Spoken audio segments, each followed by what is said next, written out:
Hi guys, welcome back to my channel once again. कैसे हैं आप सब? आई होप आप सब बहुत अच्छे होंगे। Merry Christmas to all of you.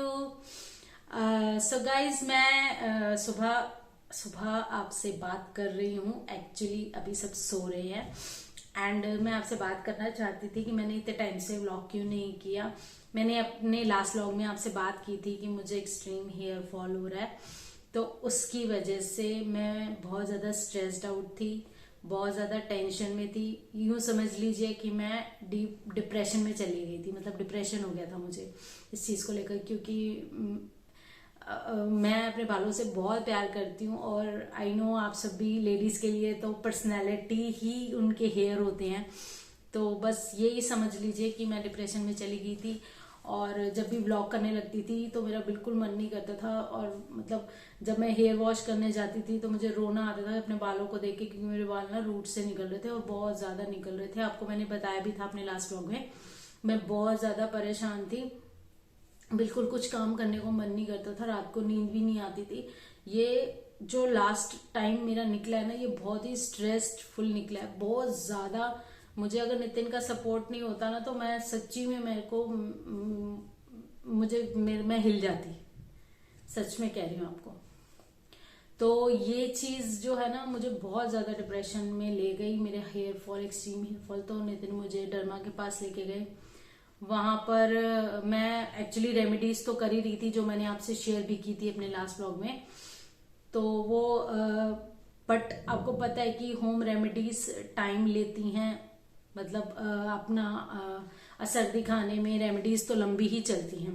तो एनीवेज वो तो मैंने कंटिन्यू किया ही हुआ है। मेरा चल रहा है अनियन वाला रेमेडी, तो मैं करती ही हूँ। लेकिन फिर भी मेरा हेयर फॉल स्टॉप नहीं हो रहा था और फिर बहुत ज़्यादा खराब हो गया था सिचुएशन। तो नितिन मुझे डर्मा के पास ले गई और वहाँ पर डॉक्टर ने मुझे कुछ टेस्ट प्रिस्क्राइब किए। मैंने टेस्ट कराए और आप यकीन नहीं मानेंगे, मैंने जब अपनी रिपोर्ट देखी आई वॉज शॉक्ड। मतलब मेरी सारी रिपोर्ट्स इतनी खराब आई थी। मुझे आयरन डेफिशिएंसी हो गई, मुझे B12 की कमी है, विटामिन की, एंड मेरे पास D3 नहीं है, मेरी बॉडी में बहुत कमी है। और भी मेरे लीवर को लेकर भी बहुत सारी प्रॉब्लम्स हैं, जो मैं आपको लेटर ऑन डिस्कस करूंगी। फिलहाल मैं अपने हेयर, जो मैंने लॉन्ग टाइम व्लॉग नहीं किया, उसके लिए मैं आपको कुछ बताना चाह रही हूँ कि मैंने क्यों नहीं किया। तो इसी वजह से बस मेरा जो था, जब मैंने देखी अपनी रिपोर्ट्स तो मैं डर गई थी यार कि इतनी सारी प्रॉब्लम्स मुझे अचानक से कैसे हो गई। मैं इतनी डर गई थी। मतलब कुछ टाइम पहले तो सब कुछ ठीक था, लाइक दिवाली तक तो सब कुछ ठीक था, दिवाली के बाद भी सब कुछ ठीक था। नवंबर में मुझे प्रॉब्लम्स स्टार्ट हो गई। मतलब ऐसे कैसे होता है ना यार किसी के साथ कि ऐसे ही अचानक से कोई बीमारी, मतलब कोई आपको डेफिशिएंसी हो जाए, कोई लैक ऑफ विटामिन हो जाए आपकी बॉडी में। तो जब मैंने अपनी रिपोर्ट देखी तो आई वॉज शॉक्ड, क्योंकि लाइफ में कभी ऐसा कुछ प्रॉब्लम हुआ ही नहीं। मैंने आपको बताया भी था, मुझे कभी हेयर फॉल नहीं हुआ है लाइफ में।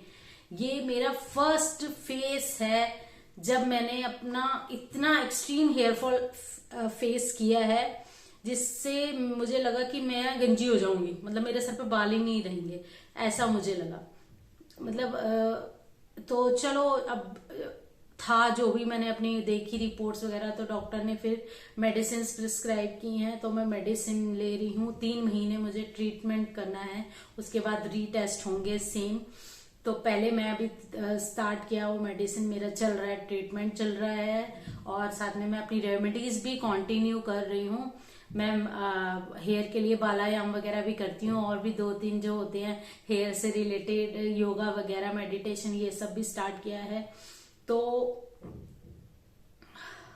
स्टार्ट तो किया है, लेकिन फिर भी मैं मतलब इससे ना उभर नहीं पा रही हूँ अभी भी। मतलब थोड़ा तो दिमाग में रहता ही है, उभर नहीं पाई थी। तो मेरी मम्मा ने समझाया, मेरे मतलब हस्बैंड ने, नितिन ने बहुत समझाया कि कुछ नहीं होता यार, कुछ नहीं होता, ये सब होने से लाइफ स्टॉप नहीं होती है। तो बहुत मम्मी ने भी बहुत कन्विंस किया इस चीज को लेकर कि कुछ नहीं होता, सब ठीक हो जाएगा, इतनी केयर करती है तू, सब ठीक हो जाएगा, बाल भी वापस आ जाएंगे। तो मैं ये सोचती थी यार हेयर फॉल स्टॉप हो जाए, रीग्रोथ तो बाद की बात है, पहले हेयर फॉल तो स्टॉप हो। तो चलो जो भी था, बहुत समझाया मेरी फैमिली ने, तो मुझे थोड़ा सा एहसास भी हुआ यार कि इस चीज को लेकर ना मैं बैठ नहीं सकती हूँ। मेरी फैमिली है, मेरी डॉटर है 7 इयर्स की, उसको भी देखना है। अगर मतलब मैं इतनी स्ट्रेसफुल हो गई तो उस पर क्या असर पड़ेगा ना।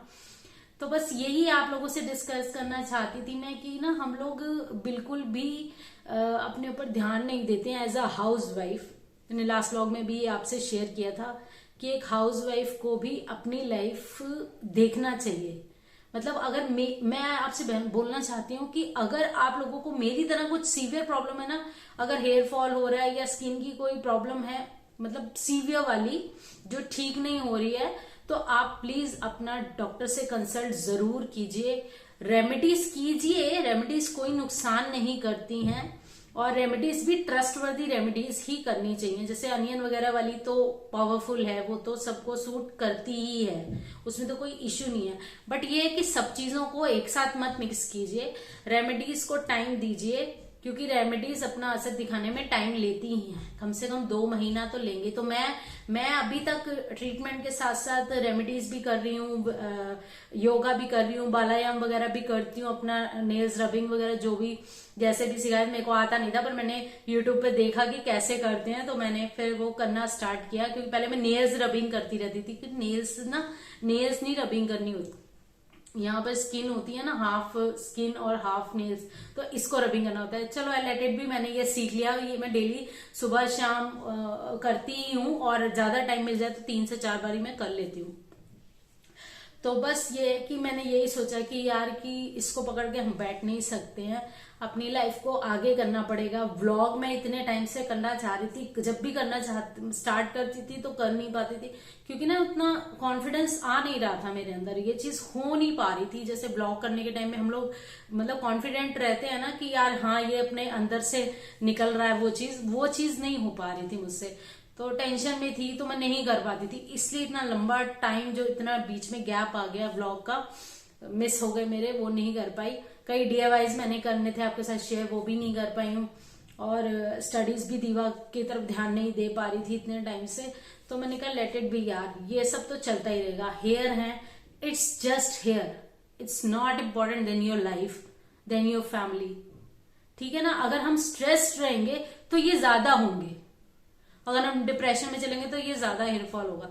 ठीक है, चल हो रहा है तकलीफ मुझे, मैं जानती हूँ कि मुझे कितनी तकलीफ थी, लेकिन अभी मैंने ये सोच लिया है कि जितना मैं स्ट्रेस्ड आउट होंगी उतना हेयरफॉल होगा। आप बिलीव नहीं करेंगे, आप लिटरली बिलीव नहीं करेंगे कि मेरा हेयरफॉल कितना कंट्रोल में आ गया, जस्ट बिकॉज मैं टाइम पे सोती हूँ, no stress, no tension, happy रहती हूँ, खाती हूँ पीती हूँ, मौज से अच्छे से रह रही हूँ। क्योंकि जब तक मैं स्ट्रेस्ड आउट थी ना तो वो रुक ही नहीं रहा था। अब मैं स्ट्रेस नहीं ले रही हूँ तो वो कंट्रोल में, एटलीस्ट रूट से निकलने बंद हो गए हैं। निकलते हैं, हेयरफॉल तो हो रहा है, मैं ये नहीं कह रही कि हेयरफॉल नहीं हो रहा है, हेयरफॉल मेरा हो रहा है, लेकिन 100 अराउंड स्ट्रैंड्स निकल जाते हैं पर डे के। बट पहले जैसा रूट्स नहीं निकल रहे, कि वॉशिंग में मैं इतना घबरा जाती थी, वॉश करने से, ऑयलिंग करने से डर जाती थी कि यार नहीं नहीं नहीं नहीं मैं नहीं कर रही भाई, मेरा तो बाल ही बहुत झड़ जाते हैं। अब मैं हेयरफॉल मतलब हेयर वॉश करती हूँ ना तो इतने नहीं निकलते हैं, 10-20 निकलते हैं हेयर वॉश में। और मैं ये रेमेडी वीक में 2 टाइम्स कर रही हूँ, क्योंकि ठंडी बहुत ज्यादा है। और मैंने पीछे कंटिन्यू किया था तो मेरे को माइग्रेन का भी प्रॉब्लम है, तो मेरे सर में दर्द शुरू हो गया, 2 दिन मेरे को सर में ही दर्द रहा, तो मैंने वो भी डिसकंटिन्यू कर दिया। अब मैं वीकली 2 बार ही करूंगी बस, इससे ज्यादा नहीं, क्योंकि ठंड बहुत ज्यादा है, सर्दी बहुत पड़ रही है दिल्ली में। तो ये चीज तो पॉसिबल नहीं है कि डेली उसको लगाओ और डेली वॉश करो, बीमार हो जाऊंगी, उल्टा और प्रॉब्लम हो जाएगी। तो मैंने ये चीज, यही एक पर्पस था जिसकी वजह से मेरा ये व्लॉग मतलब जो डिले आ गया, जो गैप आ गया मेरे काम में। तो ये सब कर कुर के मतलब कि जो मेरे को मतलब मैं अपना लाइन पे आई हूँ, ट्रैक पे आई हूँ, I am here back to work. तो स्टार्ट करते हैं अपना डे, आज का प्रोडक्टिव कुछ करते हैं और आपके साथ शेयर करते हैं।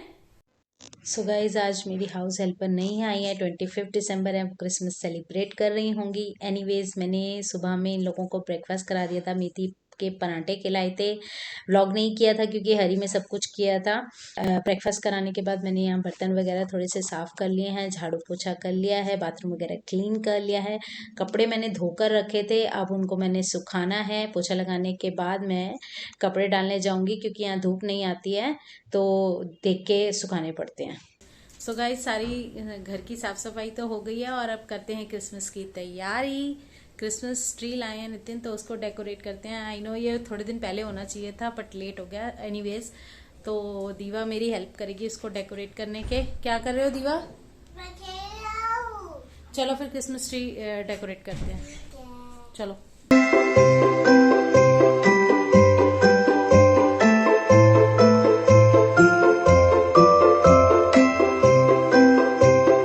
सो गाइस, हमारा क्रिसमस ट्री रेडी हो गया है। कैसा लग रहा है आपको कमेंट करके ज़रूर बताना।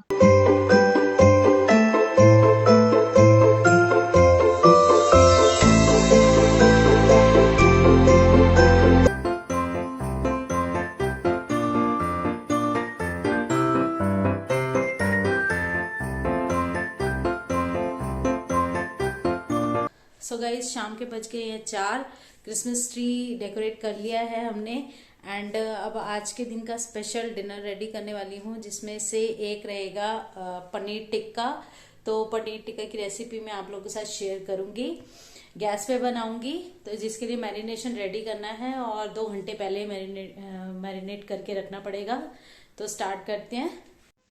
पनीर टिक्का के लिए मैंने आधा किलो दही लिया है। इसे मैंने कपड़े में डाल लिया है ताकि मैं इसका जो पानी है एक्सेस वो स्क्वीज़ कर लूँ। 750 ग्राम के करीब मैंने पनीर लिया है। इसे मैंने बड़े टुकड़ों में काट लिया है। 2 शिमला मिर्च और 1 टमाटर को मैंने बड़े टुकड़ों में काट लिया है और 2 प्याज के मैंने बल्ब निकाल लिए हैं। कढ़ाई में मैंने 3 टेबलस्पून सरसों का तेल ले लिया है। इसको गर्म होने के बाद मैंने इसमें 3 टेबलस्पून बेसन ऐड कर दिया है। बेसन को हल्का ब्राउन होने तक भूनना है और इसके बाद मैंने इसमें 1 टेबलस्पून देगी मिर्च ऐड की है, जिसे आप कश्मीरी मिर्च भी कहते हैं। इसके बाद मैंने 2 टेबलस्पून अदरक लहसुन का पेस्ट ऐड कर दिया। इसको भून लिया है और फ्लेम को ऑफ कर दिया है। इसमें मैंने 1 चम्मच कस्तूरी मेथी, 1 चम्मच चाट मसाला, आधा चम्मच लाल मिर्च पाउडर, आधा चम्मच हल्दी, 1 चम्मच जीरा पाउडर, आधा चम्मच काली मिर्च और 1 चम्मच धनिया पाउडर डाल दिया और इसे अच्छे से भून लिया है। गैस ऑफ करके ही इसको भूनना है। इसको भूनने के बाद मैंने एक इस बड़े बर्तन में इसको ट्रांसफ़र कर लिया है और जो दही था मैंने स्क्वीज़ आउट किया हुआ पानी, उसको इसमें अच्छे से मिक्स कर लिया है।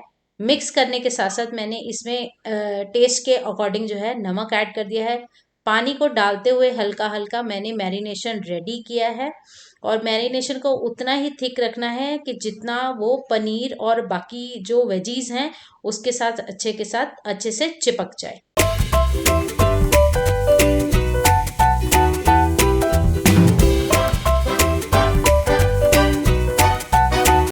अच्छे से मिक्स करने के बाद मैंने इसे 1 घंटे के लिए ढककर फ्रिज में रख दिया है।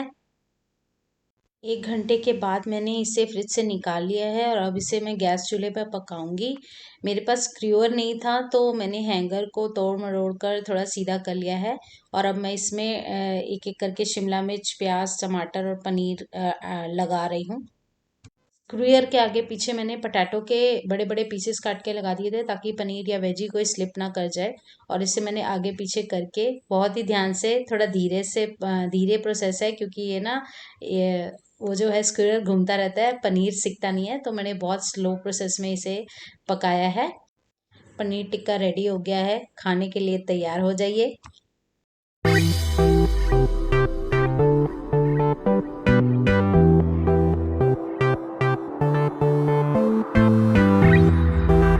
देखो नितिन ने क्या पहना हुआ हेयर बैंड, ये दीवा ने इनको पहना दिया। खेल खेल में खेल रही थी अभी, ये देखना लड़की जैसे लग रहे हैं क्लिप्स और हेयर बैंड लगा के। अच्छा, मैं लड़की लग रहा हूँ। उतारो यार इसको, उतार दो। अच्छा ये बताओ पनीर टिक्का कैसा लगा? बहुत बढ़िया था पनीर टिक्का, अच्छा लगा एकदम number 1 quality. Number 1 quality. Restaurant खोल ले हम अपना। और क्या, चलो फिर ठीक है, तैयारी करो रेस्टोरेंट खोलने की। ये बेबी पापा है।